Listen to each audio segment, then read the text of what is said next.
பொதுவாகவே கன்னி ராசி வந்து நல்ல அறிவானவங்க, இன்டெலிஜென்ட், அதாவது புத்திசாலி, அப்டேட்டடாக இருப்பாங்க. பொதுவாகவே இந்த மிதுன ராசியும் கன்னி ராசி இதுக்கும் அதிபதி வந்து புதன் தான். ஆனால் மிதுனம் வந்து பிஸ்னஸ் மற்ற விஷயங்களில் வந்து கொஞ்சம் அலட்சியமோ அல்லது சோம்பேறித்தனமோ காமிப்பாங்க.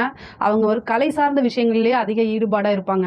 ஆனால் இந்த கன்னி ராசியை பொறுத்த வரைக்கும் முழுக்க முழுக்க பிஸ்னஸ்ஸு, டெவலப்மெண்ட்டு, தன்னுடைய குடும்பம் இந்த மாதிரியே பாடுபடுவாங்க.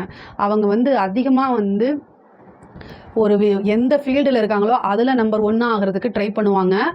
அதாவது யாருடைய ஆதரவுமே இல்லாமல், அதுதான் ரொம்ப ரொம்ப அதாவது அவங்க பேசிக்காக எங்கேருந்து வந்திருப்பாங்கன்னா ஸ்ட்ராங்காக அவங்களுக்கு எந்த ஃபவுண்டேஷனும் இருந்திருக்காதுங்க.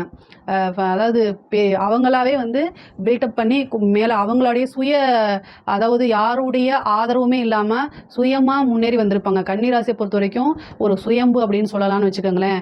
அதே நேரத்தில் அவங்களோட உழைப்பை அதாவது மற்றவங்களை காட்டிலும் பல மடங்கு போட்டு வெற்றி அடையக்கூடிய நபராக இருப்பாங்க.